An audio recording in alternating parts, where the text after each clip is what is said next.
Welcome to Spirit Q&A, where we question spiritual authority and answer spiritual questions to give you the life quality assurance you need for the happy ever after that you deserve. Today we look at one of the most mysterious experiences people can have in their life, that of also being another person from another time and place. Yes, we're talking about reincarnation, past and future lives, transmigration of the soul. But how does rebirth really work? And how on earth can we reconcile other lifetimes with our current life to become the spiritual being who functions better in the world right now? Well, I've got a lot of personal experience from working with my own past lives for decades. So let's find out.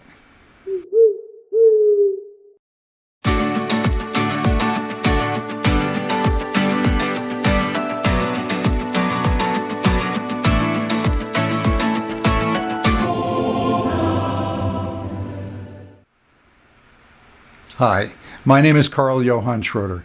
I'm a spiritual teacher and a life coach because that is my life passion, that is my purpose, that is my destiny. I've actually had an entire career in computers, but all along I was having personal, spiritual, mystical experiences, including past lives coming to me, that I had to somehow weave into my day job. So I would often go out of my way to basically be the office freak. It's like, Carl's doing okay, but he's talking about reincarnation again, or he's talking about lucid dreams, or he's talking about weird spiritual theories and synchronicities. What the heck? Somebody's got to be out there for others to realize there's more to life than just this nose to the grindstone, 9 to 5 day job stuff. So yeah, integrating the mystical personal experiences with the daily workaday stuff we got to do. How does it work? Well, it's pretty big, it's pretty serious, it's pretty important, and I have a lot to say on the topic. So this is probably one of my most challenging videos right now to talk about reincarnation, because boy, it's been big for me. So I want to cover three main areas. First of all, I want to talk about what really creates the reincarnation experience. What's behind it? Secondly, what are signs of true reincarnation versus other explanations? And thirdly, how does your soul evolve over lifetimes for that humility of learning your spiritual lessons in this lifetime? So first of all, what creates the reincarnation experience? Well, perhaps we should start with the skepticism. I know there are cultures that embrace reincarnation, but the Christian Western culture of which I'm a part pretty much scoffs at it. There seems to be quite a bit of evidence that early on in the formulation of Christianity as an institution, the councils of Nicaea and such, they decided to remove any indication of reincarnation from the Bible. There was perhaps this idea that, well, if you thought that you would have another lifetime, another chance, you wouldn't take things seriously. You wouldn't buckle down and be the good Christian you should be in this lifetime. So they removed it, not realizing actually it works the other way around. If you have no perspective on your soul lessons, your soul's journey through lifetimes, you're more likely to be a goof-off in this lifetime. Just be a human being who's pursuing pleasure, which is wonderful, by the way. Human beings are meant to. They're designed to pursue pleasure. That's good. On top of that, you're meant to be a spiritual being who manages those human impulses so that you don't just go crazy for addictions and you don't just go crazy with reactions of anger, fear, whatever. What happens is that, honestly, truly, you are a higher dimensional spiritual being who looked at the earth and said, wow, that would be a really cool place to have some lifetimes. Let's jump in there. But before we jump in there, let's think about what kinds of things we'd like to learn, spiritual lessons, which are really lessons in how the universe really works, as opposed to the kind of cynical life lessons people might learn from, like, well, I got dumped so many times, so I know that I learned that life, dating doesn't work for me or whatever. The cynical stuff that people turn off to life, or don't expect too much and then you won't be disappointed. And that's garbage, okay? That's just soul-crushing garbage that's going to take you out of your passions. No, you're meant to be a passionate human being, absolutely.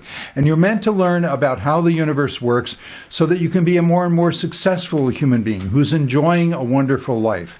So to do that, this higher dimensional being you are pours a part of you into the earth belief systems, choosing locations in those belief systems that will push you, that will encourage you to stand up for yourself and learn certain lessons about life. And this is why, the universe is not masochistic, and you, at the higher dimensional levels, choosing your life, you're not masochistic to put yourself in a dysfunctional family position, something like that, various kind of horrible things people go through. What happens, though, is that you actually have your higher dimensional guidance with you all the time, okay? One of the great complaints of atheists is like, there can't be a God. How could God allow horrible things to happen, like starving children and wars and such? Even I, just a simple human being, wouldn't do that. So why would God do that? But the point is, God doesn't do that, okay? God, Goddess, Creator, Great Spirit, the intelligence of the universe, the source, whatever you want to call it, it's not allowing any of that nonsense, that tragic nonsense, that horrible stuff. But the source must respect free will. You must be allowed to have your own consciousness. So what happens is that the source, your higher self, your soul, many spirit friends, they're always whispering in your ear. They're always trying to pull your attention in this direction and that direction. They're always giving you solutions. They really, really want you to succeed. And you, from higher levels, who chose certain incarnational experiences, you really wanted to succeed. It's just that you get caught up in the belief systems and all the other people doing and saying that, there's no greater power, it's dog-eat-dog world, etc. So you're born into these families and situations where you have to absorb the belief systems. You do. You need to fit in somehow. There are children who are just born without any veil, the veil between worlds, the kind of forgetting, the anamnesis, the Greeks called it. The forgetting where you don't remember your other lifetimes. You don't remember having been a spirit who chose to come into this life and hoping to learn certain things. Usually, you're forgetting that stuff because you need to rediscover it for yourself. You need to rediscover who you really are, your passion, your soul, your purpose, your point of view on the universe. You need to rediscover it from a human perspective. And this is where the archetype of the wounded healer comes in, or the self-healing healer, I like to call it.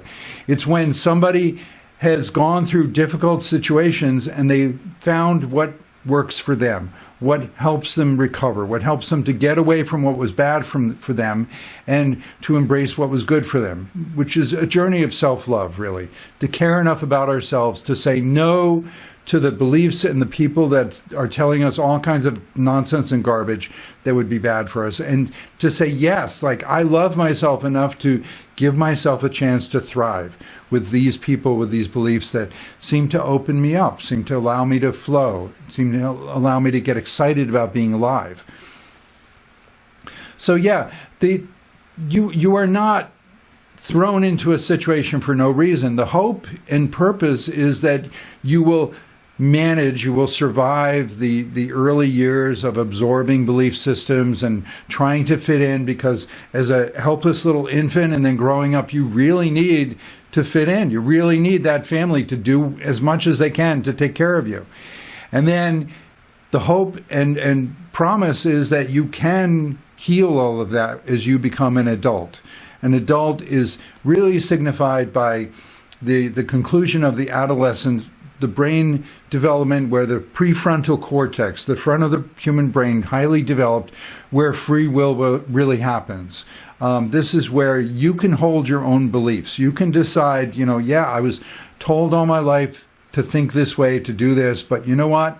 It's not right for me. And I'm not going to just rebel blindly, because blind rebelling, just fighting against things, keeps it sticky. You're not really individuating if you're just saying what you're not. There are a lot of people going around saying, I'm not this, I'm not that, and they still don't really know who they or what they are. And the proof of the pudding, what really shows whether a person has individuated is whether they can just live and let live.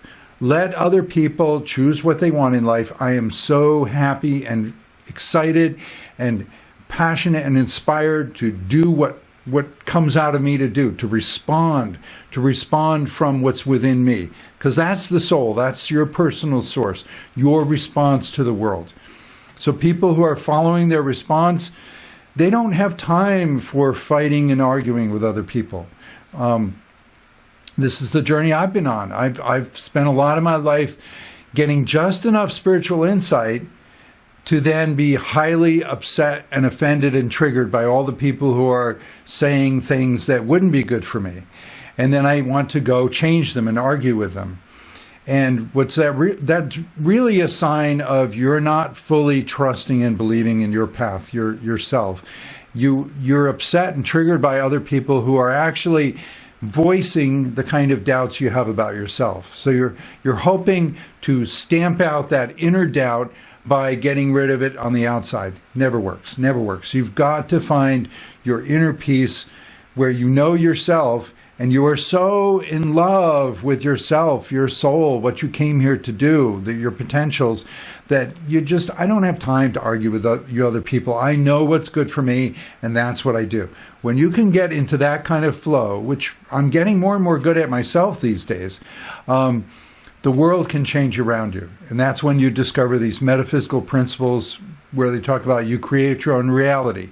That actually, the more you can just bring out what is inside of you, the more the reality will change around you. You don't have to save the world. You don't have to rescue the world. You don't have to change the world. It's a fine impulse. It's a human impulse to want to change the world. But really, keep changing yourself and living your values. Be the person that you want to be the change you want to see in the world, and the world will change around you. Because guess what? This is a consciousness experience. This is a kind of virtual reality experience. There is no solid objective world out here. There's simply a lot of belief systems that consciousness can try out and share. And when you try a certain belief, you will tune into and experience other people who also believe that. They could play opposing roles, though. It doesn't mean you're automatically friends because you believe the same thing. People who believe in war and competition, they're going to have an awful time fighting each other. And yet, darn it, don't you see how all you people are believing in the same thing of that life should be competitive and you have to dominate each other? Why don't you all just agree to change beliefs? Every person has to discover for themselves what beliefs allow them to be themselves, to shine as a creative, loving soul.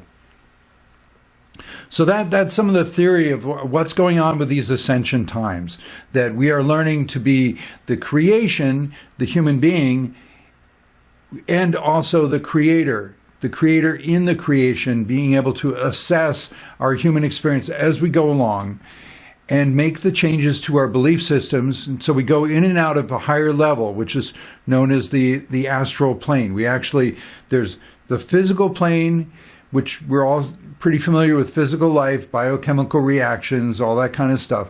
But then there's the so-called astral plane, which I just like to be more relatable. I call it the emotional plane. That's where our feelings really are. It's a level of energy above the so-called solid real stuff, which quantum mechanics explains. There is no solid real stuff. It's really how things interact. If you interact consistently as if something's there, then something will be there in your experience.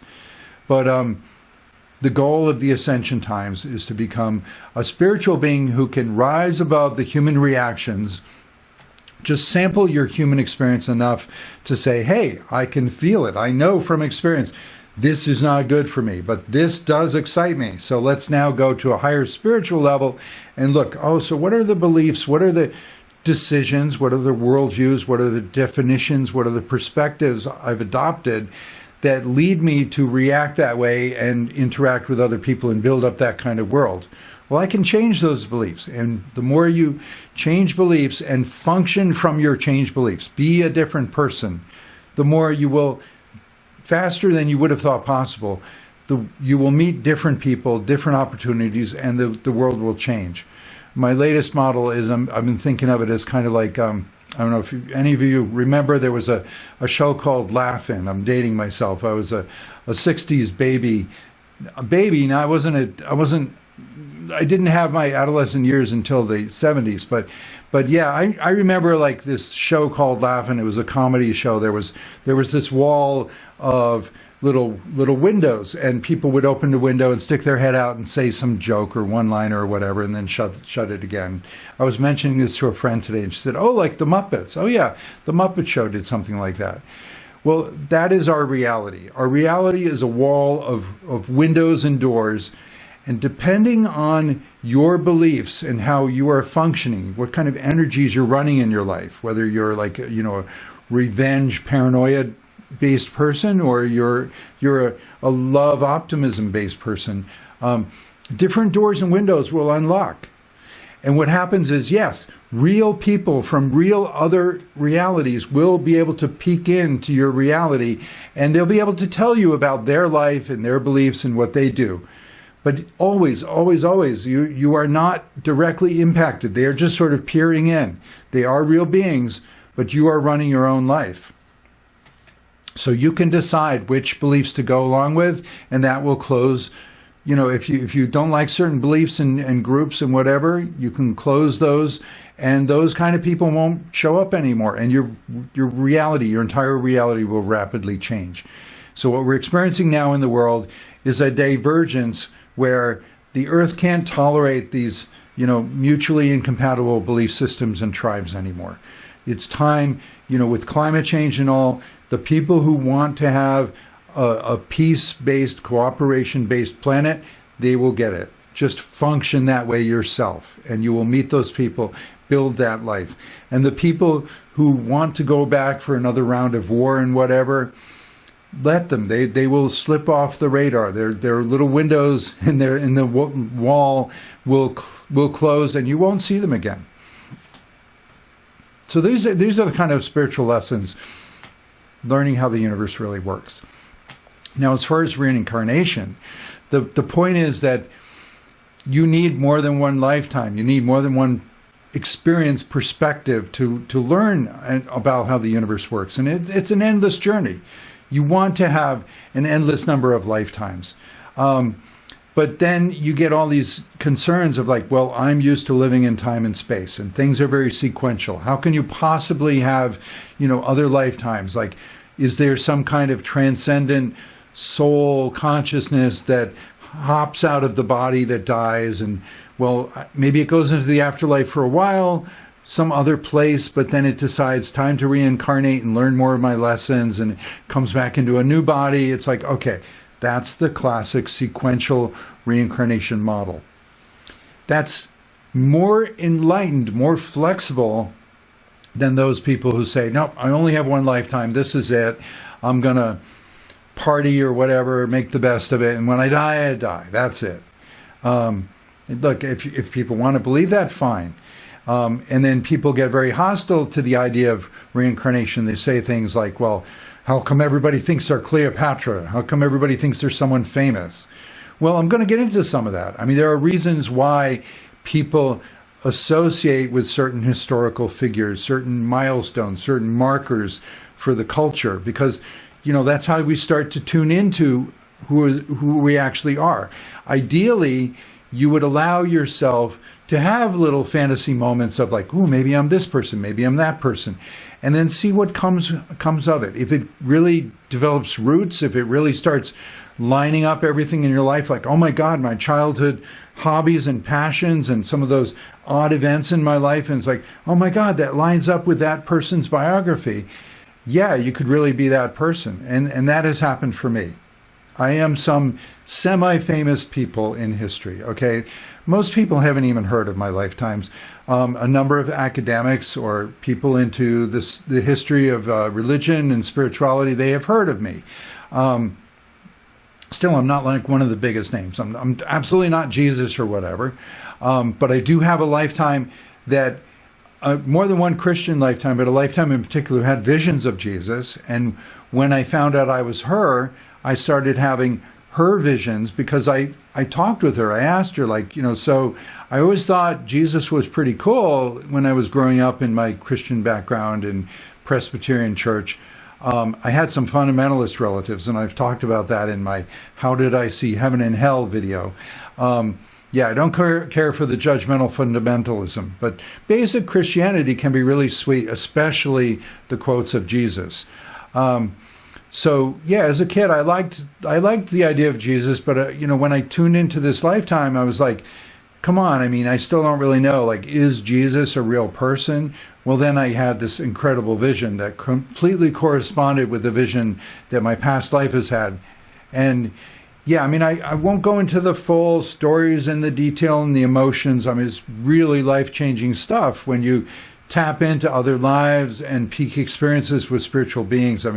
It's incredible stuff. And I'm talking in sort of an overview way here. So don't underestimate how incredibly emotional and life-changing these things were for me. But Jesus is real. And again, you get into like, well, where are these spirits? What are you talking about? People are long dead.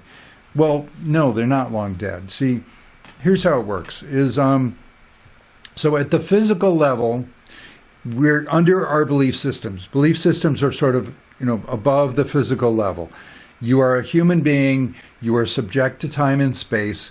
You are having this physical experience, and you're trying to maximize a good life, a happy time. And that's valid. That's important.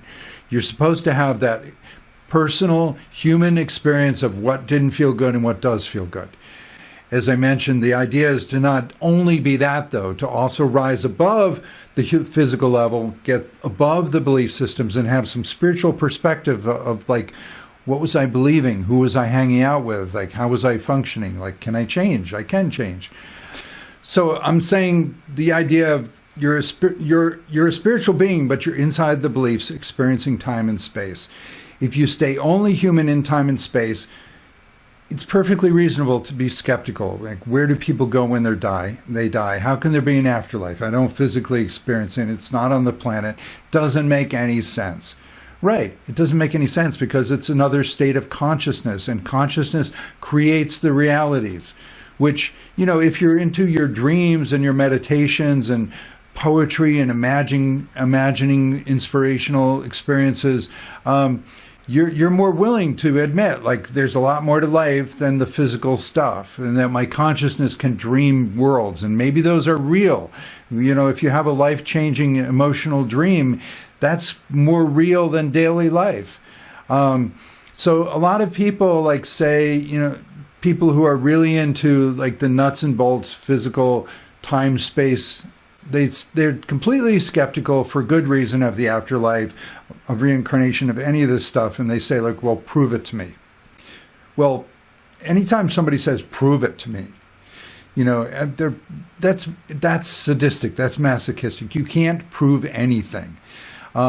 This really goes back to, like, a big breakthrough of the 20th century was the incompleteness theorem of Gödel, and some related ideas of Heisenberg's uncertainty and the Turing machine of computability. I'm just throwing out some things here, but the point is that a lot of people had hoped to find some solid basis for reality, for, like, it must be math, it must be logic, there must be something that absolutely is, everybody has to accept. This is the basis of reality.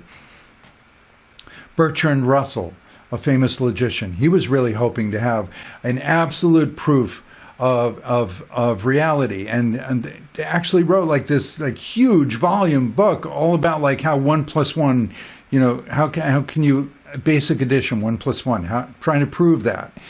And it's like, very few people have read it, understood it. The ones who have say it's brilliant. But the point is, no, they discovered with Gödel's incompleteness, very compelling arguments, really proof that you can't prove anything. It's kind of circular, but it works. It's true. You basically, any reality, any mathematical system, any the system of thought, it's based on certain axiomatic beliefs, certain agreed upon assumptions that come from outside the system. You cannot prove consistently within any system.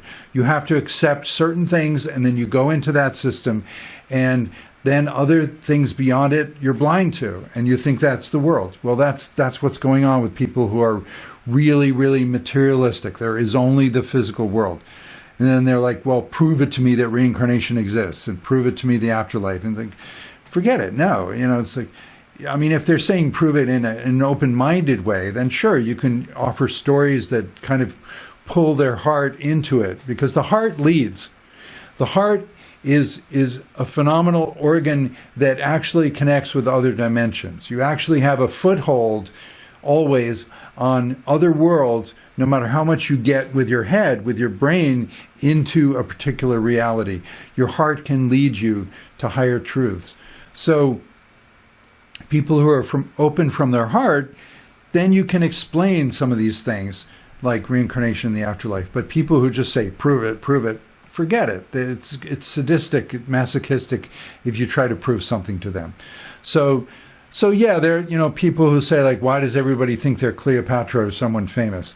They're not, but just give them a break. I mean, they're trying to find themselves across time and space, and it's very confusing. So naturally, people will gravitate to somebody who represents certain qualities that they really want, or a time period, or whatever.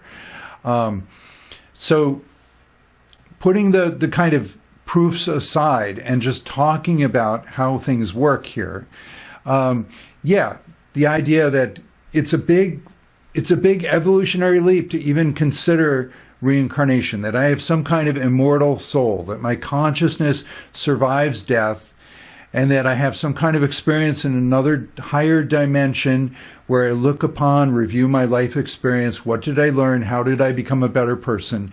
And then I will jump in and get reborn and have another time at it. And then there are certain religions like trying to get off the wheel of karma, the cycling of rebirth. And frankly, my attitude is like, well, okay, I understand if you want to have your last suffering lifetime, but you don't want to have your last lifetime. You want to get good at this lifetime stuff and then have a lot of fun with it. So when people talk about ending their karma and getting out of here and never having to come back, they're really expressing that they've been having a hard time of it and they don't like it and they don't want to come back. And people who have near-death experiences, those people who have wonderful stories, a lot more of them these days because there's a lot more medical intervention to be able to pull someone back from the brink of death.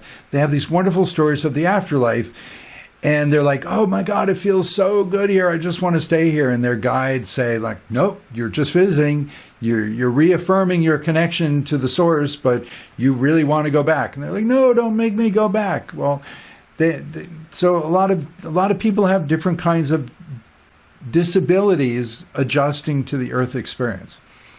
So reincarnation, I'll talk about various ways that you can have reincarnation experiences. It's not the same as like your waking conscious memory of this lifetime, where you can remember a lot of details. Usually reincarnation memories are more episodic, more emotional, more associated with a certain experience you're in, and like suddenly it's like deja vu, like I've done this before, I know this person from somewhere else. And you can have various depths of knowing, like this is really from another lifetime, or did I imagine it? Like, am I psychic? Did I pick up on this? Whatever. But all of this is predicated on this idea of time as a sequence, and I'm able to like hop out of time and jump back in, and that's not what's really happening. This is the big leap. There, even in the afterlife, okay, the physical level, the belief systems, the afterlife.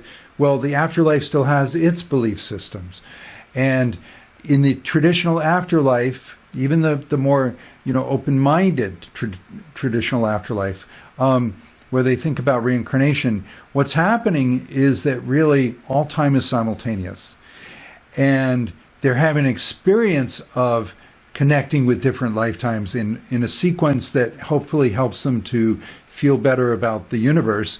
But you are really always yourself, okay? You are not another lifetime. You're connecting with another lifetime. And this is why I want to make this video. This is one of the main points I want to get to, is that so many people are locked into this idea of sequential time. Even at the emotional, the astral plane and the afterlife, they're above time, but they're still seeing it as a sequence. And they're thinking, I popped out and I need to pop back in. Really, though, if you move from that level of the afterlife to a higher level, you will see that all time is simultaneous. All your other lifetimes are existing right now. What's happening is you're connecting with other yous, other selves, other versions of you for the purpose of various kinds of healing. You're meant to put your heads together, figure out how to make life better for both of you. And this is where my main complaint is, that a lot of people are treating past lives as sort of dumping grounds for, figuring out like how to heal in this lifetime. It's like, oh, I've got this phobia, this trauma, like other people can heal from this, but I can't seem to get over it. They try past life regression therapy. And what's happening really behind the scenes with past life regression therapy, another them is coming up, and they are meant to like have a little powwow. And it's like, how can we like compare life experience, get more perspective on the beliefs, get to that higher level of like, what beliefs do we both share that have gotten us into hot water trouble? But instead, a lot of people treat it like, oh, that's why I have that phobia, because in another lifetime I died, but it was horrible, but it's over and done with. Oh, phew, now I can be free. And they get a certain mileage out of that. They get a little further in life to think that their other lifetime took the fall, took the hit, let that one suffer and die, and now they have reincarnated sequentially. But no, all time is simultaneous. This goes back to Einstein in 1905 with special relativity.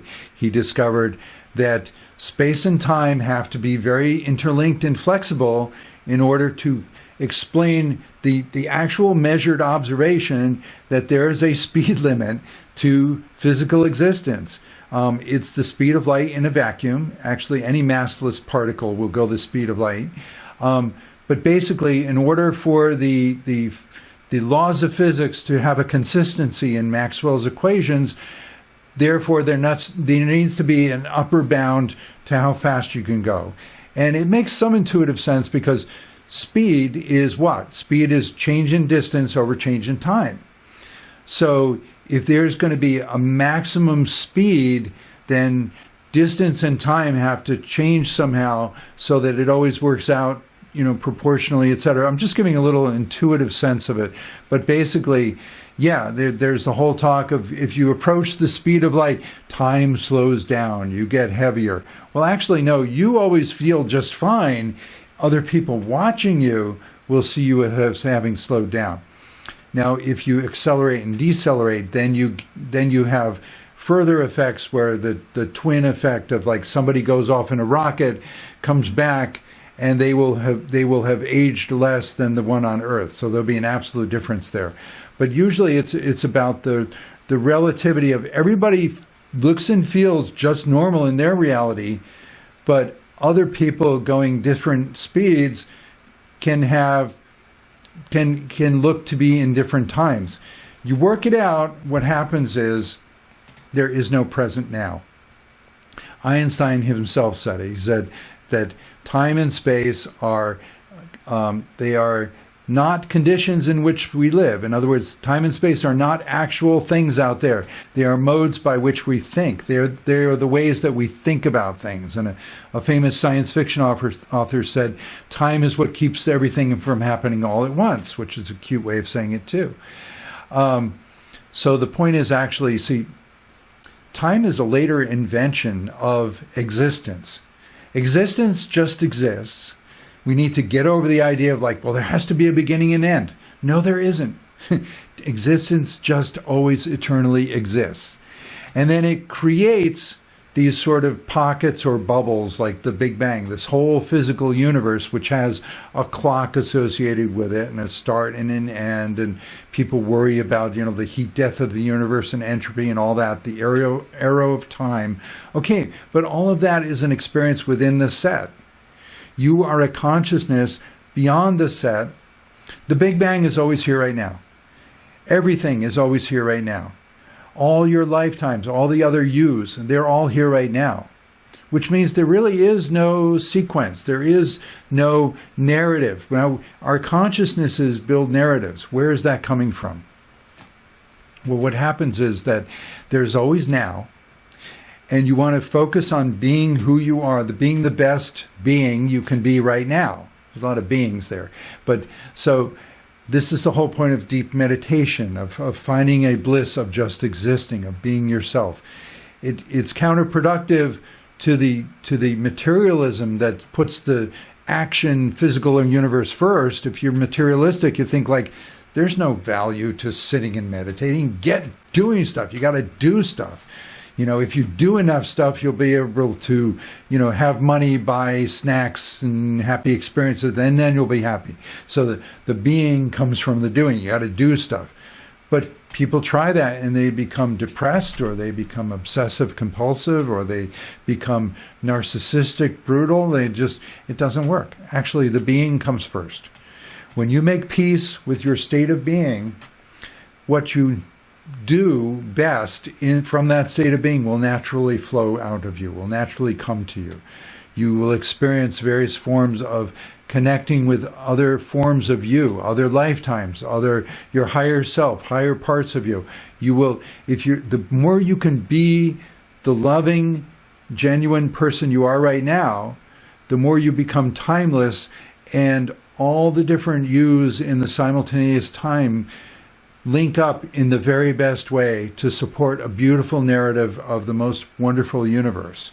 So I like to think of existence, our lives are about stringing pearls. We have all these pearls of these beautiful, amazing selves. It's up to us to connect them. And we connect them by how we live, by our belief systems, which then drive our human reactions, and by our spiritual responses to manage those human reactions. So if I'm angry, I don't just run out and shoot people. I go inward and meditate on, like, why am I angry? What's going on? And express it, feel it. Go ahead, feel the feelings. You got to feel it to heal it. But the goal is to get to a higher perspective of what beliefs do I need to change everything. So yeah, reincarnation can be experienced. It's really just a way of linking your consciousness, your eternal consciousness, from one self to the next self. But whatever self you are right now, all your other selves are out there. Meaning that potentially, if you just expand your mind enough, you don't have to treat past lives as a dumping ground. It's like, oh, I can't change what happened. I died. I was killed. It's traumatic and awful. What I need to do is just stop remembering that so that I stop reacting the same way now, because I've got a fresh chance now. But there is no present moment. You follow special relativity all the way through, and you find out past, present, future. Every now is as valid and eternal as every other. They're all existing now. In fact, physics, there's a concept of block time, where you sort of picture everything as this giant chronological block, like it's all happening, it's all interlinked. But yeah, there are various ways you can follow it through. It's like everything has to always be existing. Somehow it's in our consciousness that we link it up. So, hey, if you want to start with flashbacks to another lifetime, and you want to think of that as in the past, and it helps you to kind of compartmentalize the trauma of that lifetime, fine. In my case, let me start going into some examples here so I've never been so into reincarnation until it actually came to me. What I've been into is being me. I had some pretty nice parents, a supportive family in a small town. I've always been a very passionate, intelligent person, driven by my heart. I just really wanted to like express myself in stories and writing music and art and researching different things and spending time in nature. Just really deep kind of Renaissance person. And in doing so, I found myself having a lot of kind of mysterious, resonant experiences. It's like, why does this mean so much to me? Why does that mean so much to me? Well, in my 30s, I had I went to college. I followed spirit guidance to get into computers, graduate in my 20s. I have a big spiritual awakening on my first computer job to realize that, like, yeah, computers really just aren't, it's a tool. Tools are only as good as the people who use them. What really matters is becoming better people with our connection to higher realms, our own future selves. The very best you're always trying to become. Remember, all time is simultaneous. Your future you already is here. They're whispering in your ear. Who better to really know what it feels like to be you and what you need to do to become the best future self that they are? Your future self. Let them take care of you. Let your future self take care of you. And your higher self, like, that's more of a sense of your consciousness that contains like many life lessons, and your soul contains all of your lifetimes. And just a little shout out for the concept of a soul. So people use a lot of terms in different ways. It's always important to have a really strong sense of having defined your terms functionally, so that when you start sensing, like, why am I disagreeing with this person? Oh, they're using the same word in a different way. And then you can agree, like, oh, I understand. So there is this whole wonderful tradition called Life Between Lives hypnotherapy. Michael Newton, he was regressing people into their past lives. So regression, that's when you go into a meditation and various techniques to maybe look at your feet first and start from your feet upward, but just get a sense of, I have another life that really connects with my present life experience, and that could really explain some of my sensitivities and phobias and such. So the traditional past life regression therapy approach is kind of, as I was saying, you regressed a person to the point of that death in that lifetime, and then they have an aha moment of like, oh, I don't have to be afraid of that anymore. That was another me that died, and it's over and done with. I can be free in this lifetime. Well, he was interested in kind of the spiritual lessons and what level of the self decides what the next lifetime will be like. So he regressed people into the afterlife. And he found that people could very consistently answer a lot of questions about what is it like to now be at a higher level of consciousness, looking back at your lifetime, have a life review, your life lessons, connect with your guides and your friends, and you're all together in this higher dimensional place where time is a lot more flexible. So like if you died at different times, that's fine. You're all together now.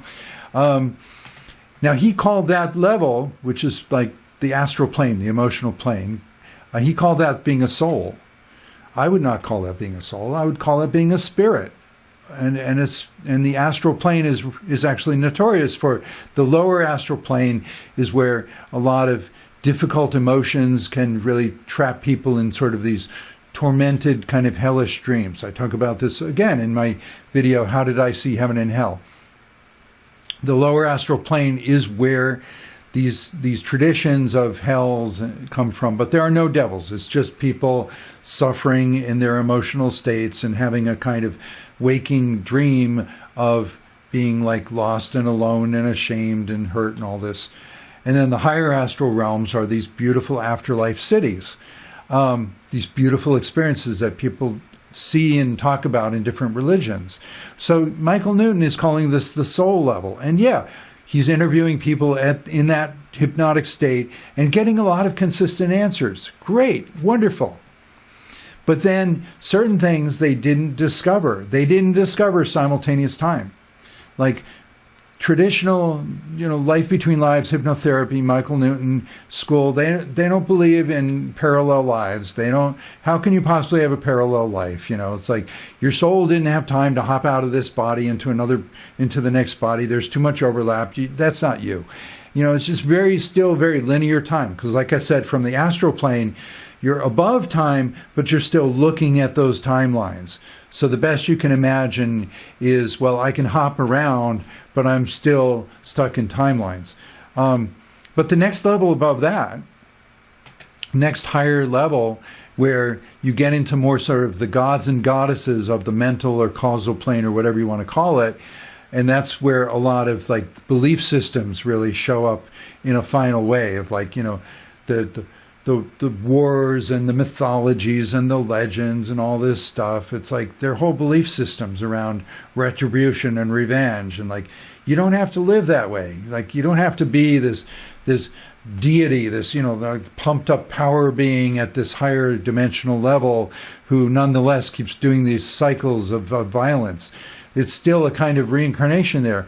At the higher mental states, you realize like, oh, it's all simultaneous, and I can just let go of belief systems that were keeping me trapped in these cycles of experience that I don't prefer, I don't enjoy, I can't really thrive in it, and I can connect to even higher spiritual levels. So that's when I would start talking about a soul. You're a spirit at all these levels of learning. So human, spirit, and then up there is your best future self, your higher self.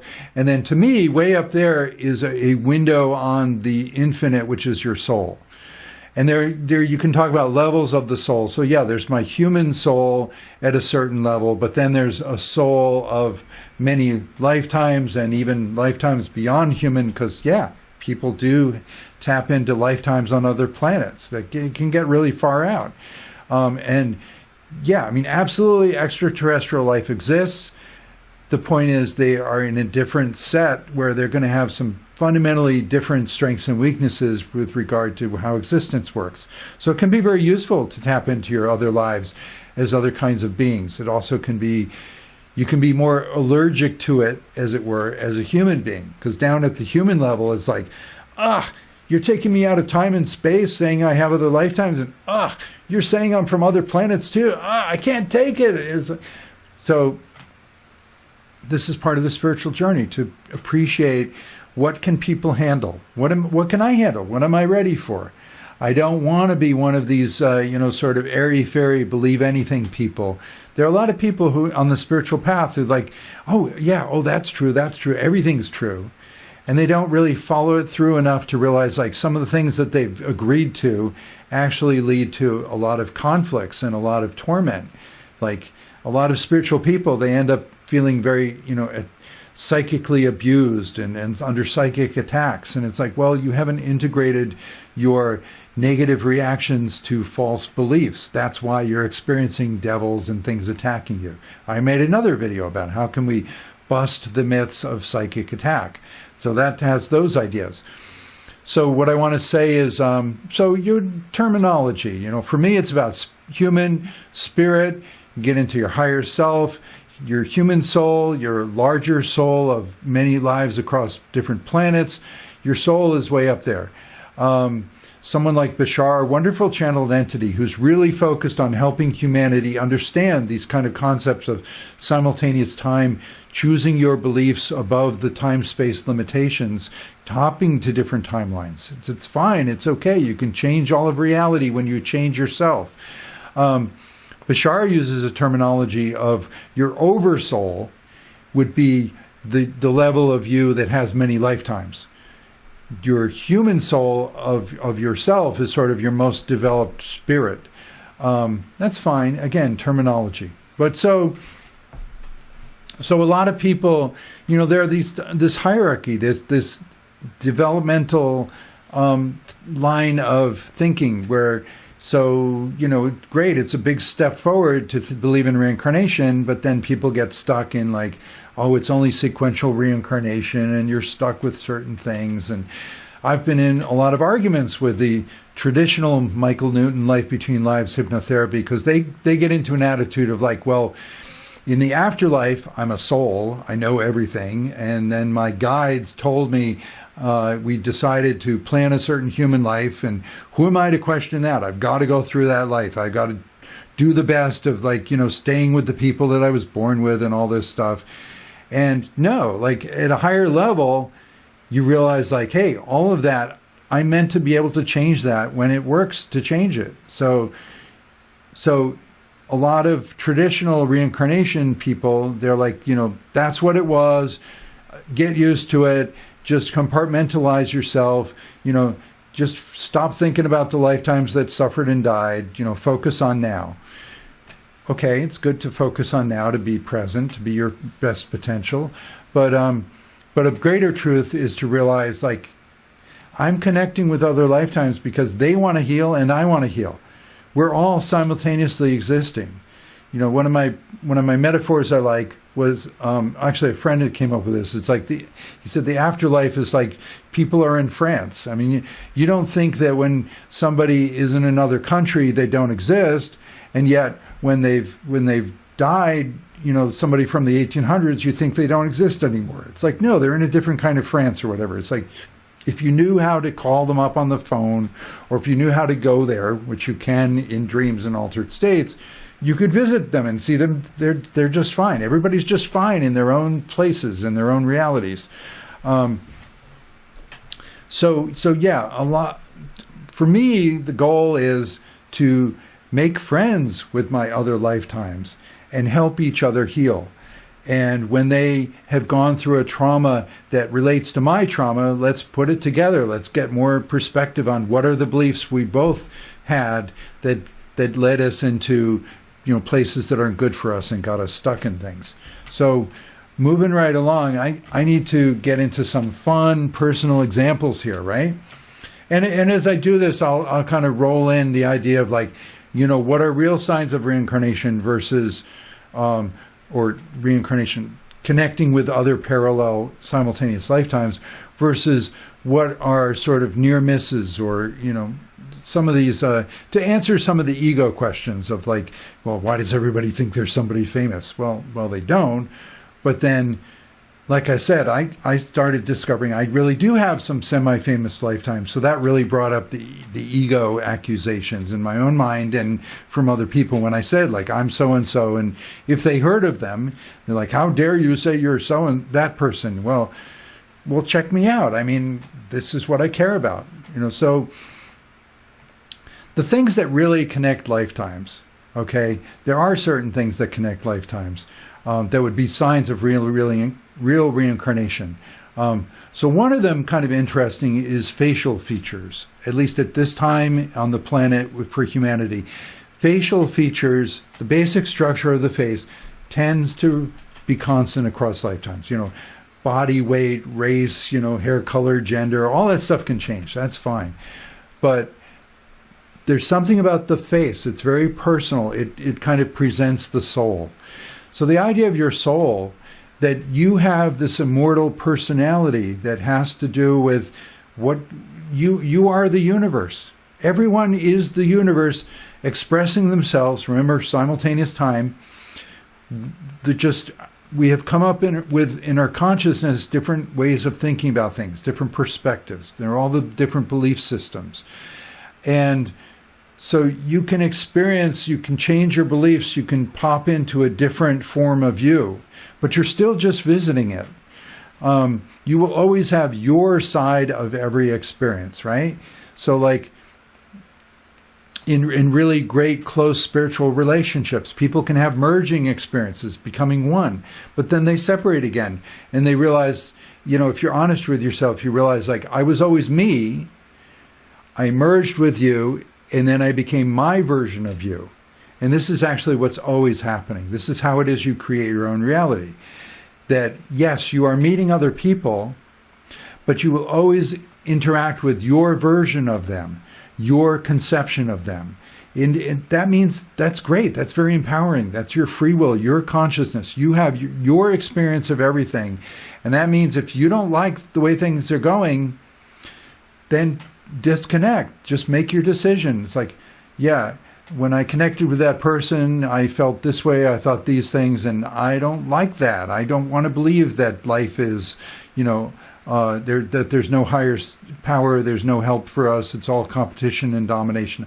I don't like believing that. I started becoming really reactive and defensive and miserable when I started believing that. And I see this other person, well, they're getting some mileage out of it. They're having some fun going around being a dominator. It's like, well, okay, I'm going to disconnect from that, because you always have your side, your consciousness side of everything, your version of everything. So you can separate any time.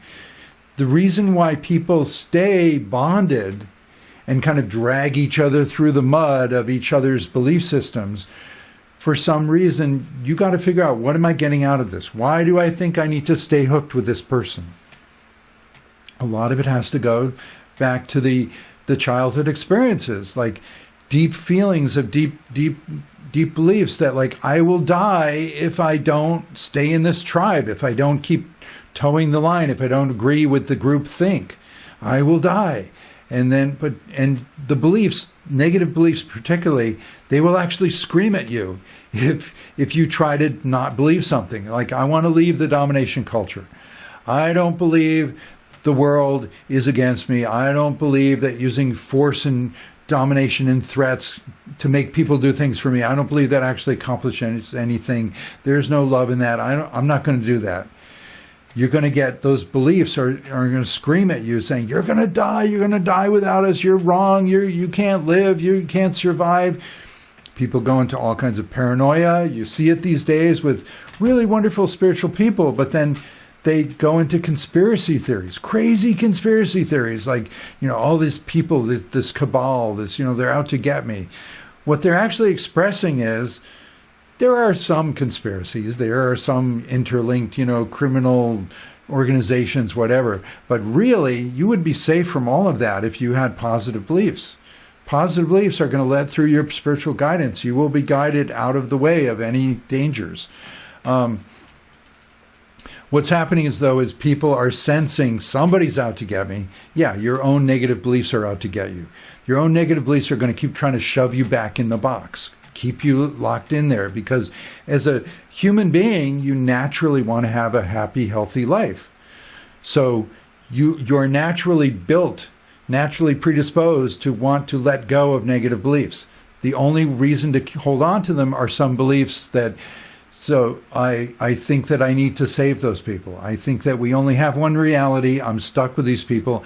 I've got to convert them to my side, or else they're going to always be lurking in the background, going to attack me when I'm not looking.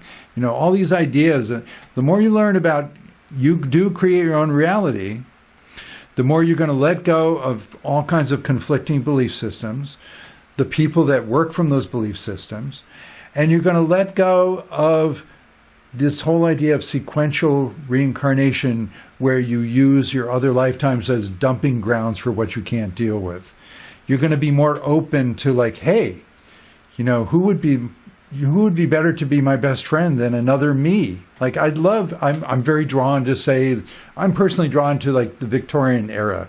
It corresponds to some of my experiences. So, or Egypt or Greece or, various cultures, and you think, like, oh, if only I had lived back then.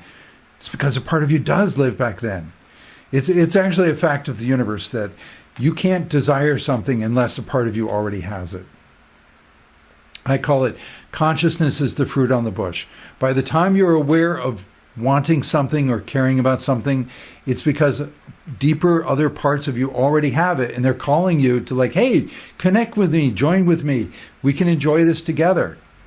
So other lifetimes, past life memories, it isn't just about healing the trauma by, you died, leave me alone. It's about sharing the joys, first sharing the healing. So let me get into some specific experience. So it was in my 30s, in my early 30s. I'll just talk about this briefly. I've talked about it in more detail other places. And I really need to write a book about this stuff. And I've been trying to write a book for years. It turned out, like, a lot of my lifetimes have written books already. So writing another book in this lifetime was not where it's at. Where it's at for me is being in more of a spontaneous flow and presenting, this whole image of my words, my body gestures, my energy in videos. My other lifetimes would have loved video technology. They're like, hey, Carl, don't write another book. That's all we could do.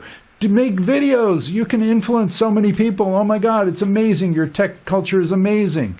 So yeah, I tried to write books, and, if I got into like an autobiography of my soul through the many lifetimes, because I know about 10 lifetimes in actual historical detail. Like I've tuned into like there's somebody in the history books, and I can look up things and research and like, oh my God, this person is that person, and oh my God, and then like a dozen or more other lifetimes that came to me in images, usually what people get, the kind of episodic, emotional, situational flashes of like, there's another whole perspective on this. This kind of thing happened in another time, another culture.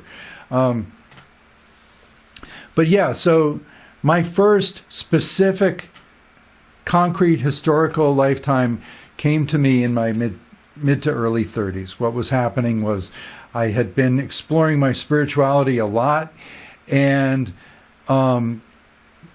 just struggling to like make peace with the day job and all the people who don't want to hear anything about what I'm talking about, and people think I'm a freak, and if I try to push my ideas too much, people have bad reactions. A lot of spiritual people have had this experience of like people are drawn to their energy, but then they when they try to like, okay, you're drawn to me, let's talk about, I'd love to have a friend, let me tell you about my beliefs, and then at some point you push them too far and people like turn against you. It's because you're putting in their face the stuff that they're not ready for, that they're pushing down inside. You can't do that. When somebody starts fighting what you're talking about, let him go, because it's not gonna end well. Your false negative beliefs will say, yeah, keep pushing, you'll save the world, you'll save this person. But no, they're gonna fight more and more, and you will get disconnected from your own higher guidance. You cannot stay in a state of conflict with somebody and also be in connection with your own higher guidance, which is in a state of peace and bliss. So in my early mid 30s, I had followed a lot of intuition and guidance, and I had been making music that at times like I felt like I'm in the Renaissance or something, or and then I was writing poetry, and it's like, oh my God, this like tunes me into Shakespeare somehow, and like all these different, and I was getting a sense of like me and other parallel like realities, but I didn't fully believe in it, and I was just like staying kind of neutral to it all. And I reached a point where it's like, universe, like, I don't know what else to do. Like, what do? Do I just give this up and focus on the day job, or is this going anywhere? And that's when I was actually on a bus coming back from a holistic health fair where I had presented some materials, and people were giving me all these psychic messages of, Carl, you've just begun to learn about yourself. And it's like, okay, good. What's that mean? I was on a bus heading back to my apartment in Cambridge, north of Boston, and a voice very clearly in my head said, look in the newspaper next to you. I said, universe, what do I do next? It said, look in the universe in the newspaper next to you. I pick up the newspaper, open it straight to this article, and it's an article, this is end of 1997.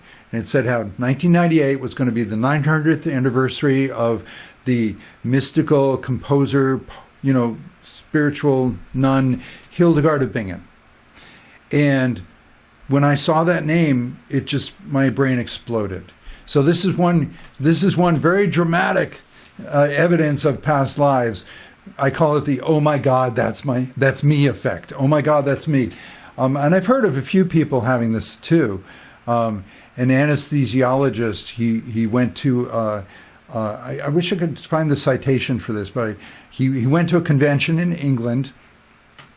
They were talking about the history of anesthesiology, and they talked about a certain person who made a certain contribution to the field, and this guy who had never, been particularly spiritual, never thought about reincarnation. Suddenly his brain exploded like, oh my God, that's me. And so I had that. It's like, oh my God, that's me. And the really resonant message was, they remember us. They remember us. They remember us. I felt like this tunnel connecting me from the present as Carl back to then as Hildegard, and feeling like, oh my God, this is the most amazing gift and blessing. They remember us. They remember us. I had a sense of us, their total humility. Like, it was just this whole amazing gift of the universe, this group effect that they remember us. And there's the us of her community. She led a community in medieval Germany. She protected a group of nuns, encouraged them to develop their talents and interests. So it's kind of a school of effect. Hildegard is known for many different talents, but a lot of those had to do with her being inspired and inspiring the people that she was living with in her abbey. So, oh my God, that's me, and they remember us. And later I realized, like, the us is like Hildegard talking to me and me talking to Hildegard. They remember us. And right from the start, I mean, my brain kept ringing and resonating for days. It was like, really, like, my whole life is reorganizing around this idea of, like, oh my God, I am other people in history. And again, I said there was no like ego of, like, I'm so great about this. This is, like, very, very humbling. When you really tap into your soul, it's very humbling. And humility is a really interesting definition spiritual teacher Lazarus talked about. Humility is when you're willing to let things be different from what you expected, which means you could be not as great as you thought you were, but you could also be a lot more amazing than you thought you were. So true humility is allowing that, like, oh my God, I've got this amazing soul. I've got these amazing gifts and talents. This really is going somewhere. Hildegard showed up in my life to let me know, Carl, you're on the right track. It's like, you are meant to do this. You are a mystic, a spiritual explorer. You will have a great life. It's like, years later, I'm like, it's all vindicated. It's all coming together. So, yeah, I mean, right from the start, Hildegard was very real to me. Wasn't somebody else, like, dead and gone. There wasn't an ego of, like, well, I'm so great and that person's dead and gone and that's totally me. It was a sense of, like, it was like my sister self. Like, we overlap, but we also have our own consciousness, our own experiences. And I left my job, which turned out to be divine timing. The company was about to, like, collapse from a scandal, but I left it 2 weeks early with just following my dream of, like, hey everybody, anybody heard of Hildegard? That's me. I've got to leave work and just work on this for a while. So 1998 was a very magical year of me and Hildegard just, like, talking a lot, and me, like, having visions. Like, I think I mentioned, she showed me her Jesus vision. I had the same kind of vision, only from my perspective. Again, it's always your consciousness. I remember one day, this amazing experience of, like, I was, you just keep letting it in deeper, more and more. It's like, oh my God, I really am Hildegard. And all of a sudden, this voice came out of my throat. It was Hildegard's voice. It was a woman's voice. And I could hear it. I could actually hear it with my ears coming out of my throat chakra. I didn't move my mouth. It was some kind of interdimensional overlap. But she said, in English, she said, now I am more in me. And I was like, oh my God, I can feel it. They were totally overlapping. Like, she was so excited that I was tuning into her so much that she could just overlap enough to, like, speak from the same location of that chakra. No, I've had so many experiences of being Hildegard. There's no question. And I did make friends with a channeler, Kevin Ryerson, and Walter Semkiw, who is now passed. He did a lot of reincarnation research.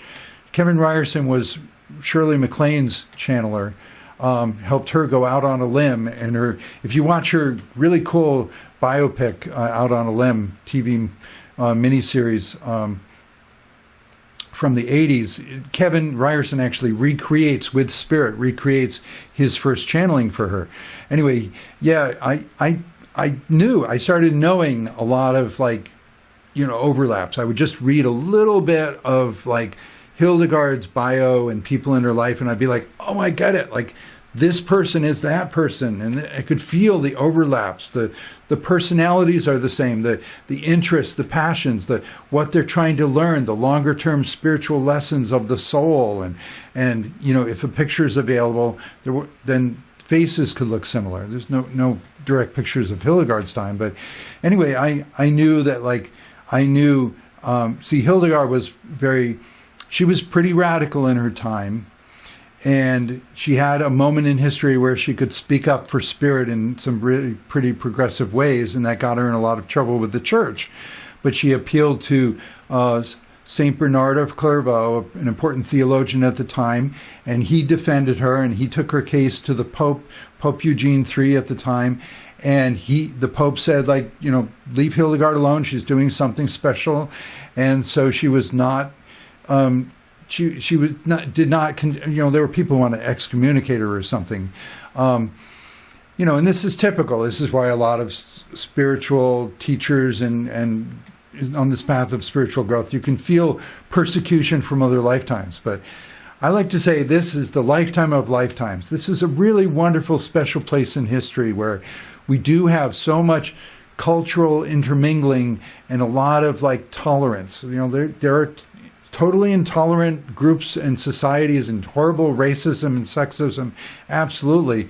But generally speaking, you can be a lot more yourself and yourselves, multidimensional self, now than you ever could in other times in history. So I knew that Kevin Ryerson was Bernard of Clairvaux. He didn't even know that. I told him, and he's like, oh, let me check my guidance. Oh, you're right. And his friend Walter Semkiw was Pope Eugene III, who had defended Hildegard. It's like, oh my gosh, you're right. Well, actually, he said, no, don't make me a pope. And I said, don't worry, Walter, you were a really cool pope. You protected some radical mystics like myself. But again, it's all kind of surreal because you're going in and out of you're talking about your siblings of your soul family, as I like to call them. So there's an overlap and you can connect, but you're also very humbly aware that they're alive and well in their own time and space. So you do healing across the centuries. Where do I want to go with this? There's so many interesting examples I could give, because from Hildegard, I went into, let's talk about some examples of when it's not reincarnation, but there is a reason why you're tuning into that historical person. So from Hildegard, I very quickly, I had visited, and there's a castle north of Boston called Hammond Castle, a very wealthy, 1920s rich family, New England blue bloods. He was an inventor. He imported pieces of castles from Europe and built a castle in Gloucester, Massachusetts. And I visited that castle, and I was I could feel myself, I knew, what's around the next corner. I knew this place, but I kind of knew it from a kind of a floating, surreal sense. I figured, once I figured out I was Hildegard, it's I must be John Hammond, too. But then I'd read his biography, and it's things are not jibing here. What's going on? Turned out I was a discarnate spirit guide for John Hammond. Another part of me, his lifetime and my lifetime actually overlapped a little bit. So, how does this all work? This is where people if people are too into sequential time, they're you can't be in all these places at once. Well, you can if there is no sequential time. That's just how you're stringing the pearls, putting together a necklace of your narrative of your lifetimes and trying to tune into the most love that will connect you to the next best self that you can be. But yeah, I figured out with actually some of my own senses and channelers, I was a spirit guide to John Hayes Hammond Jr., who was actually a good friend of Hildegard's, another from her lifetime. He was Volmar, was a monk who was her confidant, and I had been looking for Volmar and couldn't find him, and it's he was right in front of me. It's he was John Hayes Hammond Jr. I'm throwing out these names. They're not going to mean a lot to a lot of people, but another example would be So that's an example of how you might actually, there can be a spirit guide connections between people that give you a lot of connection and insight to a person. They are your spirit guide, you are their spirit guide. You're not them, but you have a lot of intimate kind of insider information. And you can interpret that for a while as maybe I am them, but then it diverges. Let things diverge. The point is, your actual lifetimes, you will always become more of them. They will always become more of you. You will become more of your soul together. There is no end to their usefulness. I know a guy, really sweet guy, wonderful spiritual path channeling and everything, but he thinks he's several famous people. And he doesn't brag about it, but he talked about it to me. He thought he was like three famous people. And I was like, come on, man, those people have nothing in common. They are so obviously different souls. And what's more, like, I don't see a lot of like you having their talents or interests. Why would you think? And I just tried to really respect him. And he said, well, he had this really amazing healing experience with them.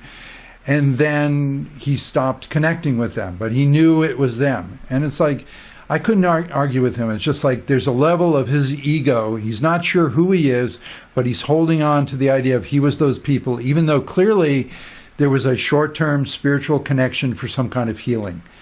So there are a lot of kinds of connections, or you may have known them in that lifetime.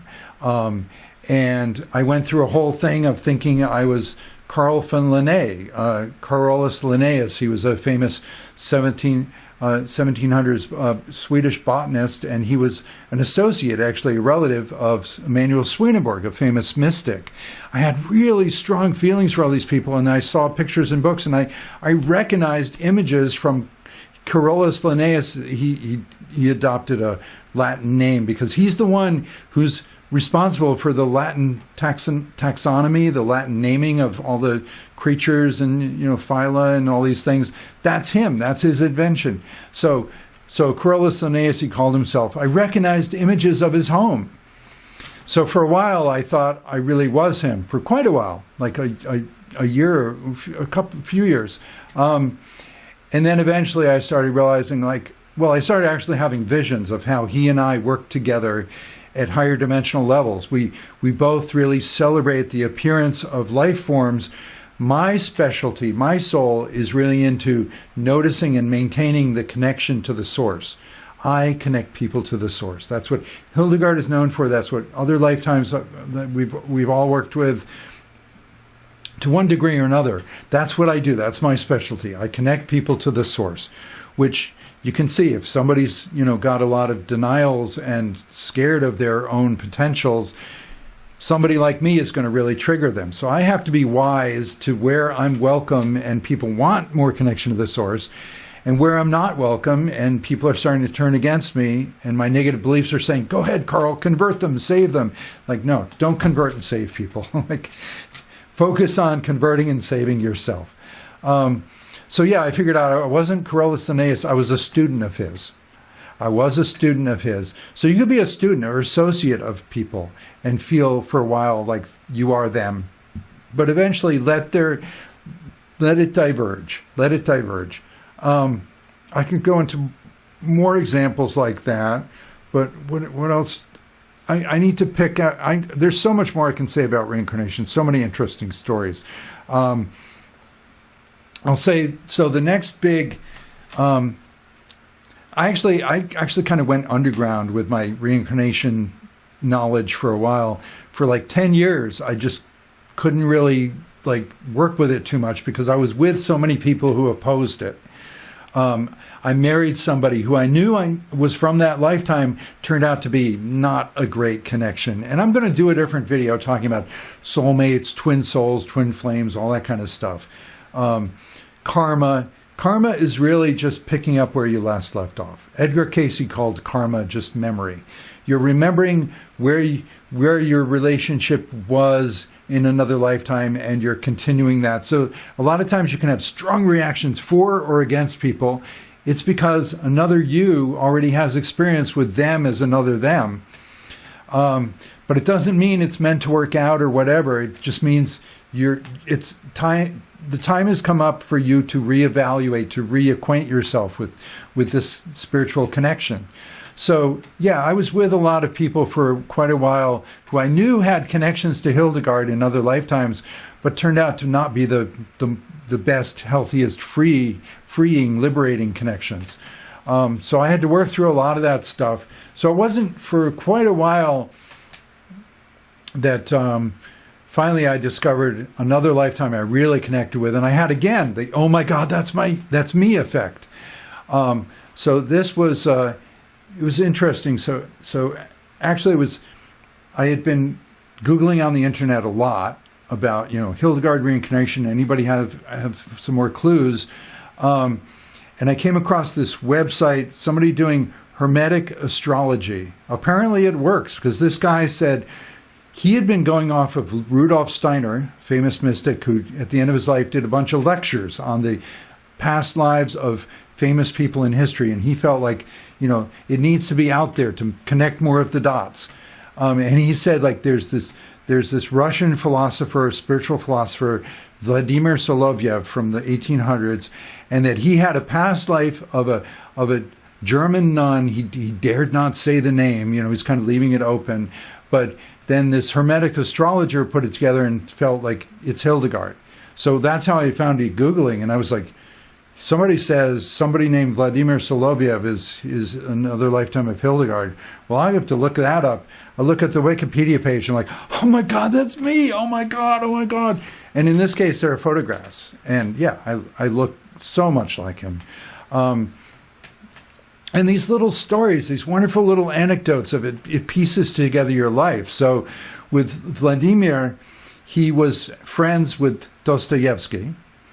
And Dostoevsky wrote The Brothers Karamazov. One of the four brothers is very spiritual, monk-like, and Dostoevsky based that character on Vladimir Soloviev.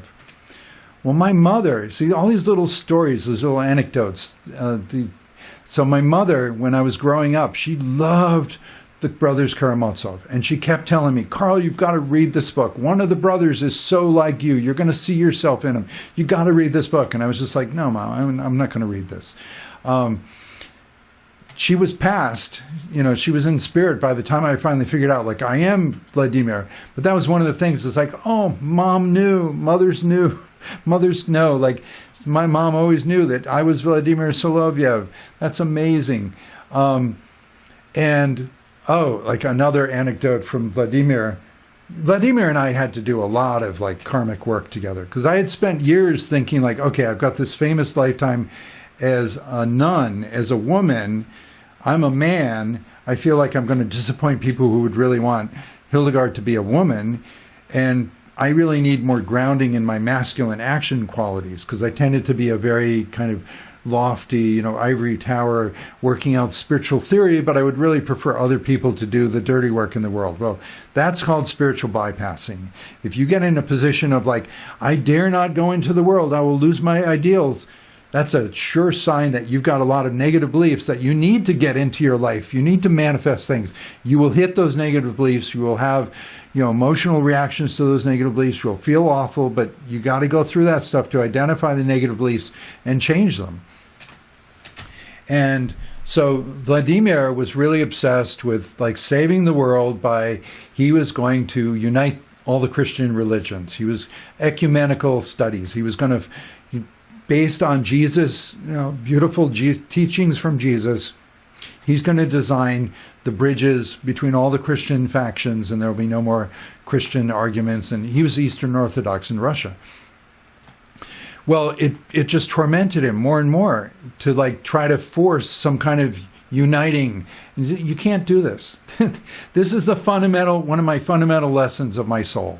You cannot make the world a better place. You make yourself a better person and let the world change around you. But belief systems are meant to always be eternally there. You don't try to kill or disprove or whatever belief systems. I've spent lifetimes trying to understand negativity and explain it in different ways, and trying to convince and prove, like, just get everyone to get off of negativity. Hey, everybody, like Hildegard was very, in her own way, judgmental, like always like scolding people. But from so much spiritual authority, people listened. But her writings ended up getting used for justifying the Crusades and such, which was horrific to her. She was very opposed to the violence of that age.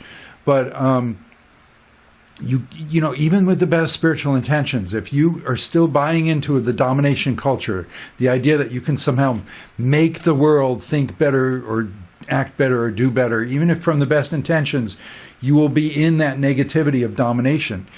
Vladimir Soloviev pretty much went mad in his lifetime, writing a lot of books, trying to unite the Christian religions. And toward the end of his life, end of the 1800s, he died, and it wasn't really clear why, but I was able to find out, because a lot of, the researchers, the people who write about Vladimir Soloviev, there's a lot written, and he's a very interesting figure. They have to go to Russia. They have to go to Russian libraries to find the source material. So I got into conversations with some academics who had written books about him. I couldn't say, like, I am Vladimir.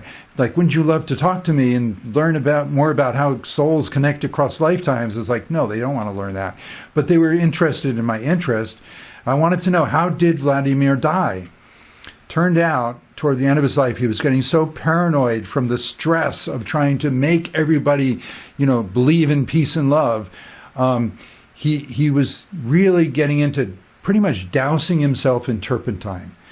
So turpentine, it's a natural distillate of pine needles, and it's got a very strong smell. It's used as a paint thinner.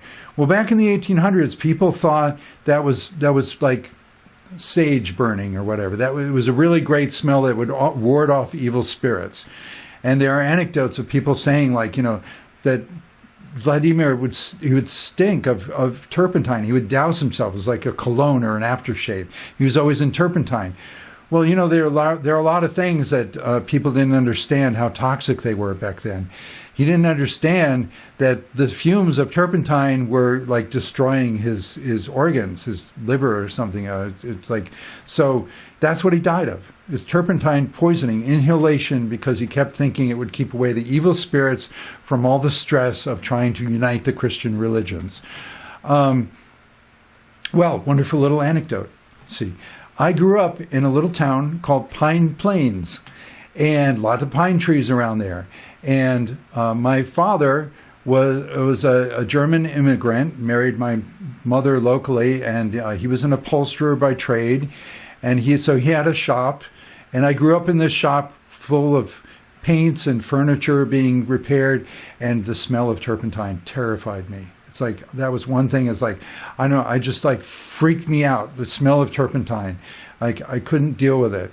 So when I found out that's what Vladimir died of, turpentine smell, I'm like, oh, God, that makes sense.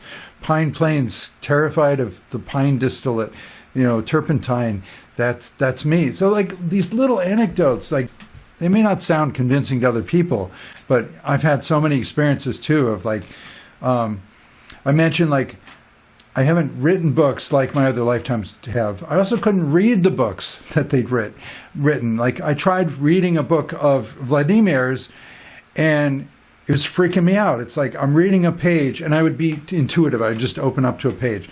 Reading a page, it's like, that's the thought I had just a couple days ago, and I thought that was like a new thought for me, and it's like, it was really important thought for me, and it's there on the page. It's like, this thought that I had just come up with is there like over 100 years ago, written in this book, and like my mind is just resonating, and like I had to shut the book.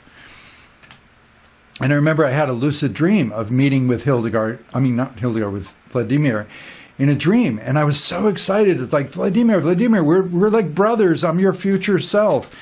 And he just got very paranoid in the dream. It's like, who are you? You have my thoughts. You're stealing my thoughts. Remember, he's coming from academia, so it's very competitive. You've got to have original papers and all this. So he's like, stay away from me. And I'm like, oh, I couldn't talk to him directly. We're on better terms now. We've worked out, like, oh my God, one of his sisters was my sister in this lifetime, friends, and then he was romantically obsessed with anybody named Sophia. Another feature of my lifetimes is working with the goddess energy that can make all things new, that can bring in whole new levels of love and the materialism. It's all coming from the being state of love.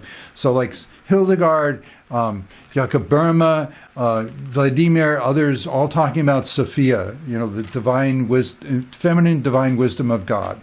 So, so Vladimir was like, he's really into writing about Sophia. He had visions of Sophia, but also he was like a real sucker for anybody named Sophia. So he was in love with a couple of Sophias who I met in this lifetime as well. So we had to work out a lot of our karma. I had to talk with, I think Vladimir's in a better place. He's not in the same timeline for me as in the history books anymore.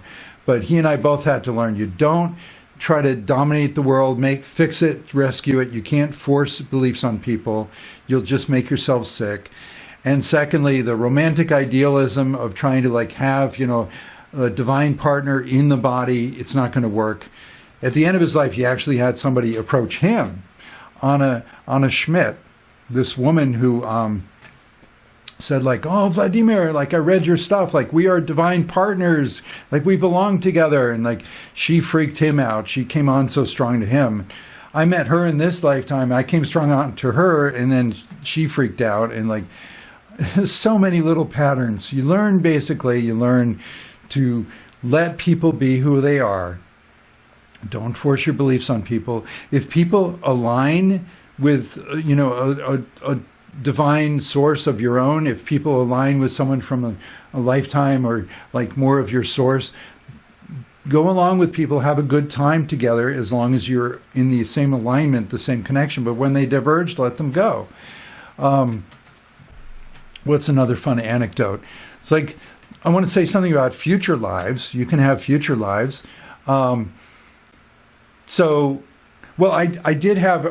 let me talk about, so interesting with Hildegard. So the idea of sequential reincarnation just can't handle it all, because the fact is Hildegard is back there. She's also here. She's hundreds of years old when she talks with me relative to my time space. So she's very wise and guides me now. But I had an astral travel experience of going back to her time. And there she is in the castle, the abbey. And she's sitting with her nuns near the fireplace, the hearth. And I'm floating. I'm very lucid aware. I'm a spirit visiting her, and I'm like, Hildegard. It's me, Carl. I'm your future self. Do you remember in any way? You've been advising me. I come back to advise you. And she just went into this blissed out expression, and I realized she thinks she's just seeing an angel. And all the nuns around her kind of oh, Hildegard's going into one of her vision trances. They're all kind of, around ready to catch her or support her or whatever. And I'm she's just not getting it, that she thinks some kind of angel. She just doesn't have it in the vocabulary, in her concepts at that time for reincarnation, for a future life. So what happens was, she was in near the fireplace, and her hair caught on fire. I figured she leaned back and she caught on fire, and I'm trying to put out the fire in her hair, with her hair, and I'm a spirit, and my hands are going through her head, and the fire's not going out. And then I realized wait a minute, nobody else is reacting. The other nuns are not reacting, her hair's on fire. Oh, I get it. I'm seeing the Pentecostal flames, her spiritual connections activated with me visiting her, and So yeah, I just had to okay, Hildegard, have a great vision. Maybe someday I'll read something where, we had this vision, but let it go. So you need to meet people, even your own lifetimes, even your own lives. You are at different levels of development. You have your own inner child, inner adolescent, you visit those in meditations, you heal with them, you come back, you can do new things, think new things. It's always rising tide of love, lifting all the boats. You're working with your other parts of your soul and healing with each other. And that enables you to be in more positive states that then allow, open up different windows in your wall of windows. And then you meet more people, and it's then you inspire each other. So you let your light shine. I mean, I got to share these stories. I wanted to mention, so the idea of a future life. Oh, but I did have a previous video. I showed a picture over there of Jakob Boehme. Let me get this picture.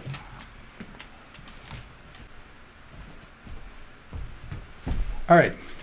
So this is Jakob Boehme, and he's from the late 1500s, early 1600s. And he's a famous German mystic.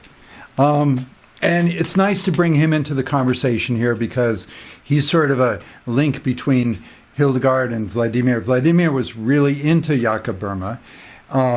And Jakob Boehme is respected by various mystics and theosophists.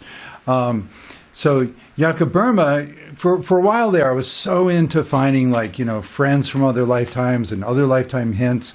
And people would bring up in relation to somebody, like I talked to somebody, at a church, I talked to somebody and talking with them about Hildegard. And they said, well, I don't know much about Hildegard, but I really like Jakob Boehme. He comes to mind for some reason. So I put that away, you store these things, like something's significant, but the time isn't right. Later, I'll get into it. So yeah, at one point, I was actually going through life situations similar to things he had gone through. That's when it came up again. So I read about Jakob Boehme. It's like, oh my God, that's me, or whatever order it happened in. But the anecdote I want to say is this: Jakob Boehme. So when he was younger, he had this mystical experience of looking at a pewter bowl. The pewter bowl in his hands caught the sunlight shining on this pewter, and he went into a trance, and he had this union experience with the universe, and just suddenly like a big downpouring of knowledge of the interconnectedness of all things. And from that point on, he had a very strong sense of he needed to write about stuff. It took him a while to get his courage together to do so. But anyway, that pewter bowl story resonated. Like when I was a kid, I don't know, maybe 10 years old, my parents took me to Sturbridge Village, one of these colonial recreation villages. And there was a gift shop that had a pewter dish, a pewter bowl, pewter plate. And I just got so fixated on it. I was begging my parents, please, please buy me that plate. I don't know why. It's going to change my life. It means everything to me. I got to have that pewter plate. And they were like, son, real pewter is toxic. You don't use it. It's expensive. It's not a toy. We're not going to buy that for you. And I remember crying and going home like my life is over, sort of getting into presaging a little teen drama there. But it's like everything depended on that pewter plate. And then I forgot about it. And years later, I realized I read Jakob Boehme had this experience with a pewter plate. It's like, oh, yeah.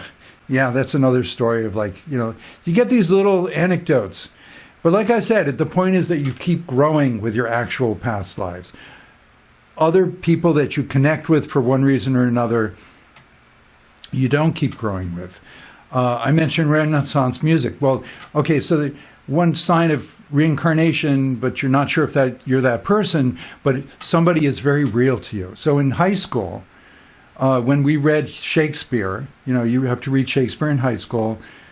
I couldn't focus on the play. I'm just like, Shakespeare is real. He's like, I can feel him here. He's like my buddy. I'm like, I talk with him like he's there. And the one really resonant, there's this line from Hamlet, get thee to a nunnery. And I kept hearing that over and over, like Shakespeare saying it to me in my mind, like, get thee to a nunnery, get thee to a nunnery. And I looked up what that even means. At the time, nunnery was sort of a slang for a house of prostitution. So it was about Hamlet, his identity crises, whatever. But get thee to a nunnery. So for me, it was resonating. It's like Shakespeare is telling me, someday you're going to connect with Hildegard and being in that abbey, that being a nun. And long before I found Hildegard, lots of connections. Oh my God, times I felt like I was a nun, but I still wasn't willing to think about reincarnation. But anyway, I mean, what happened with Shakespeare then, so once I realized like reincarnation is real, who else am I? Oh, there was that thing about Shakespeare. Am I Shakespeare? And I tried channeling some Shakespearean type poetry, and it was okay. It wasn't Shakespeare level.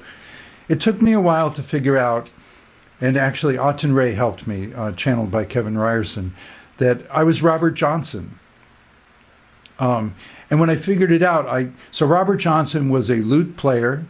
He was in the court of King James, and he was assigned to provide music for Shakespeare's plays.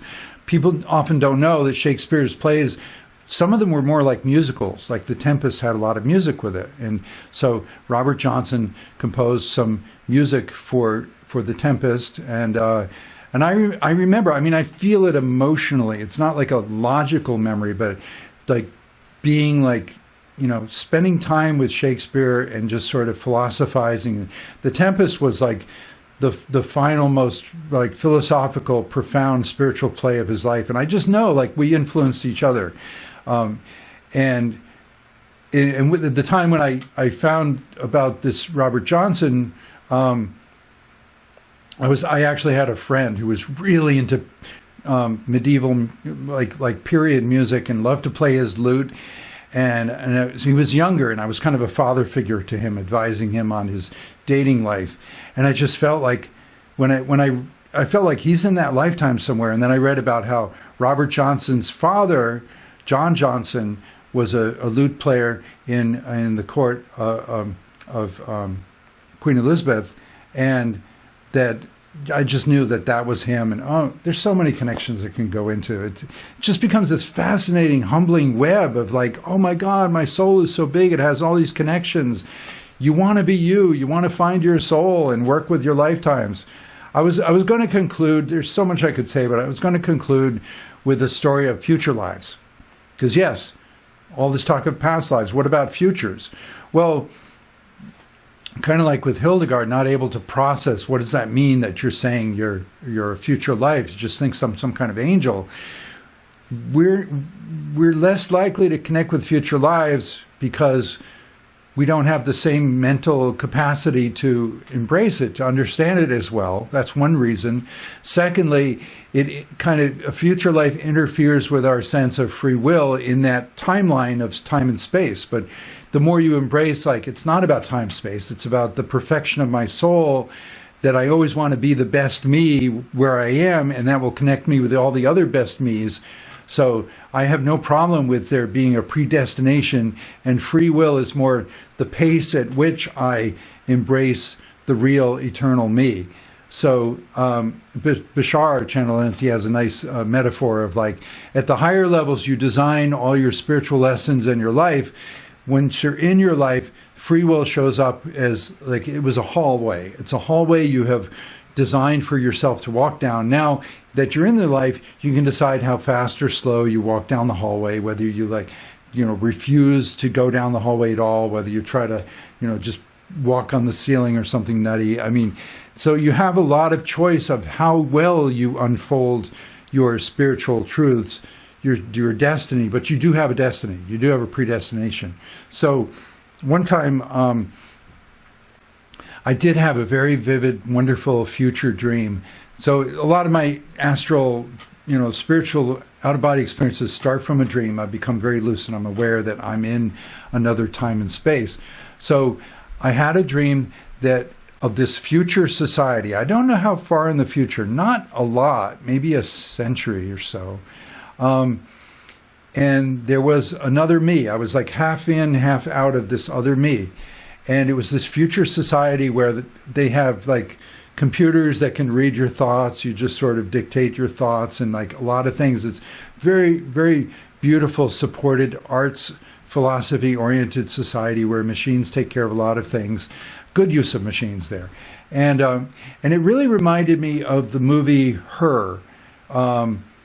There's a movie Her about pretty sweet about like AI developing a spiritual consciousness and being good to humanity, not like one of these apocalyptic AI will turn against us things. But it was kind of that like a future society where everything's taken care of and people can just explore their interests. And this future me came across an historical reference to me in the present life. And apparently some writings had gotten through to the future. And he had that, oh my God, that's me effect. It's like, oh my God, that's me. So I was connecting with him when he had gone to an antique store and he bought some antique pens and some paper. And to be able to better connect with me, he was doing a kind of ritual of he's going to write down the things that he would normally just sort of thought dictate to a computer. He was writing it down by hand to connect with me, and connecting with me that way was effective. It was bringing me from, a lucid dream state into being with him. So I was kind of parallel with him, and I was saying, I have a computer. I mean, I don't actually write by hand all that much. Occasionally, when I really want the full body experience of writing something, it is a powerful experience. But he's like, yeah, I know you, but I need to write this to really connect with you. It's something antiquated. So it was really sweet. It was very validating for both of us, validating to him to connect with me and to talk with me a little bit in our minds, and validating to me that my writings would be preserved in some way, or videos, transcripts, whatever, since I'm making videos these days. So yeah, a lot of fun anecdotes here, and the point being that you do have a soul. The point is to connect with your lifetimes, to work with them as peers, as siblings of your soul family. Get to know yourselves more, and you identify the themes across your lifetimes. There are themes of your soul. Your soul is a collection of selves who fit together, who belong together, because they're all you in a bigger sense, here for certain purposes. So I mentioned, a lot of my lifetimes have to do with trying to figure out how do we identify the source of negativity and get people to get off negativity, and having to learn you can't force people into your belief system. No matter how good your belief system is, you can't force it on people. You can model it. You can be a good model, a role model, and show the energy. But also, as you role model, as you be that energy, your reality will change around you. So you're kind of leaving a trail through the multiverse, a sort of shining path of oh, that's where Carl went. It's like, so, but you're always having your experience. You're always in your life having your experience moving forward. That was one big humbling lesson of my lifetimes, to not try to force my beliefs. Just let go of negativity. Let negativity always exist as an option for people. You're just withdrawing your life energy from it. It goes into the sort of Akashic records of options. Another life lesson was understanding betrayal. Many of my lifetimes have a sense of being betrayed, like Hildegard, that the church protected her somewhat, but also was against her in many ways. And at the end of her life, she was threatened with excommunication. It was very stressful because she disagreed with something. She was trying to protect somebody who was persecuted by the church. So the church has betrayed us. And then I had a French lifetime as Cardinal Etienne Charles de Lomenie de Brienne, Cardinal Brienne. And yeah, that connects with God, in high school, in French class, it was French class was so real. It's they talked about the 40 immortals. There's this board of 40 esteemed figures who sort of monitor, keep the French language pure. And I'm the 40 immortals, that resonated so much. Turns out because I was on that. And any mention of Voltaire in college is again, that's kind of with Shakespeare, Voltaire is real. He's my buddy. It's yeah, Cardinal Brienne and Voltaire were friends. Reading Les Miserables in about the French Revolution in high school, that was traumatic. I couldn't even concentrate. It's it's too upsetting because Cardinal Brienne was killed. Cardinal Brienne, he tried to work with the monarchy. He was friends with Marie Antoinette that he was appointed a finance minister toward the end of the rule there. He was trying to redistribute the wealth. He said to people look, wealthy church, wealthy aristocrats, royalty, we got to redistribute the wealth. The people are suffering. They're going to revolt.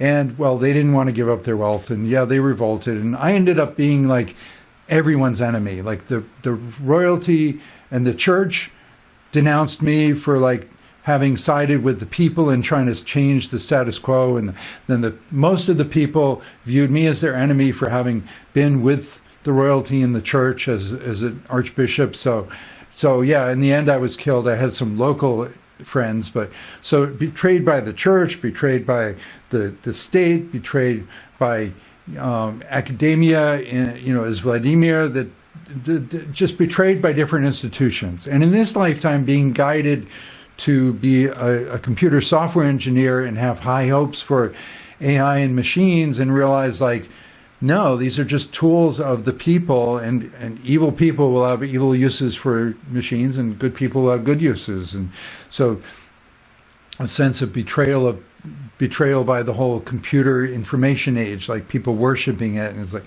that doesn't work. So don't put your faith in worldly institutions. They're not going to, you're going to hit limits. You got to always go back to your soul. You got to go always back to your soul. Yeah, your soul, you're going to find you have certain life lessons, certain long-term, like really working through the details. And the more you learn about your life lessons, you're going to learn about your soul's personality. You're going to clear up the negative beliefs that kept you locked in these painful life lessons. And then you'll be free to like just flow and be who you're meant to be. And just, I'm having the best time these days. Like all of the spiritual, mystical experiences of my life that were like driving me crazy at times. Like I'm having flashbacks of different lives, and how's it ever going to fit together? And people demonize me when I talk about it, but it does all come together. And I'm like, I'm here to help people like ascend, like help you make sense of it all, help you find the real you, help you be the free, happy soul in the body that you're meant to be, help you to have the heaven on earth. That's where I want to end. Thank you. These animated photos show the similarity between Vladimir Soloviev from 1890 and myself in 2010, when I discovered I am Vladimir. His view of Sophia, the feminine divine wisdom of God, was influenced by Jakob Boehme and Jakob's next lifetime, Jane Ward-Lead. I wish I had a picture of Jane. She improved on Hildegard and Jakob's view of negativity by asserting the universal salvation that even the devils would return to God someday. Of course, you don't have to wait for someday when you understand how you create your own reality every day.